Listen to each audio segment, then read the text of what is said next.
Let's talk about love today.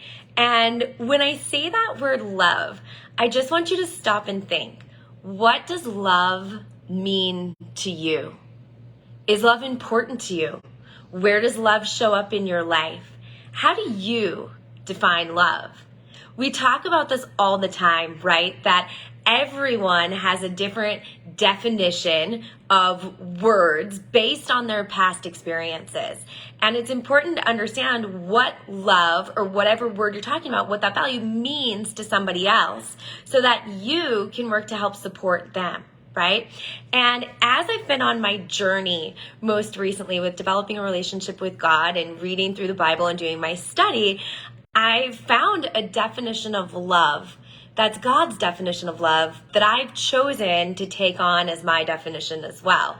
And even if you're not a follower of Jesus or God, this definition, this passage will impact you. I totally trust that. And you'll be able to take something away from today. I realized before I share this passage with you that this is a passage I have heard, and I guarantee you've already heard it too, numerous times, probably at weddings like I have. And I realized that I've heard this message a lot, and only recently I've been listening to it.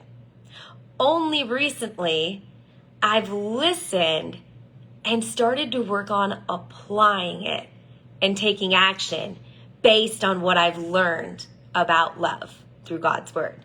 So I'm going to share this with you. This is from the NLT version of the Bible. This is 1 Corinthians chapter 13, verses 4 through 7. Here we go. What is love? Love is patient and kind. Love is not jealous or boastful or proud or rude. It does not demand its own way. It's not irritable, and it keeps no record of being wronged. It does not rejoice about injustice, but rejoices whenever the truth wins out.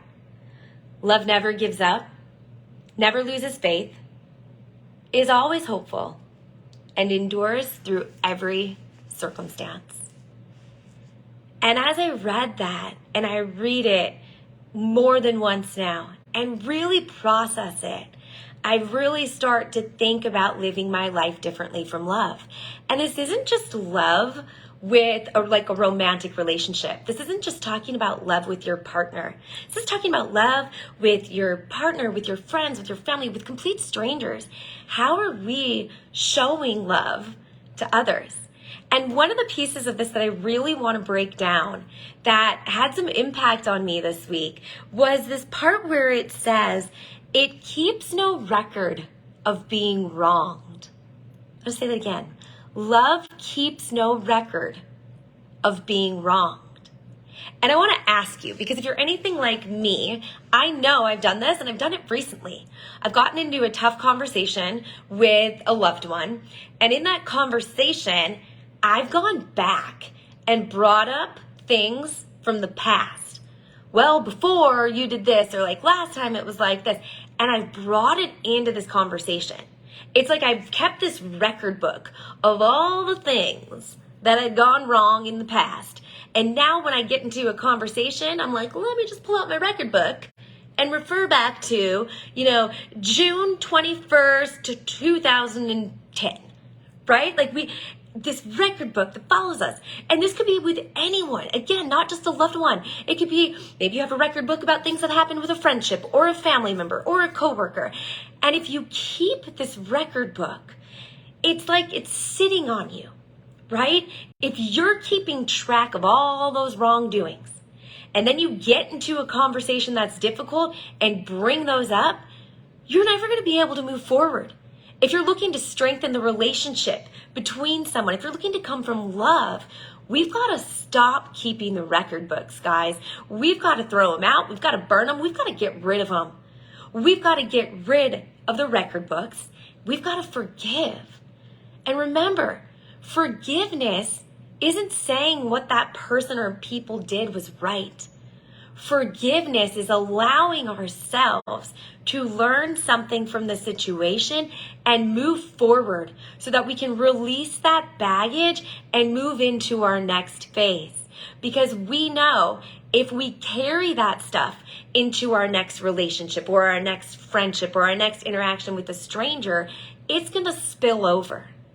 So when we really dig into this, that love keeps no record of being wronged, I want to challenge you today. Think about this. How many record books are you carrying around? Because if I'm being honest with you, I have a few that I need to get rid of. I need to burn.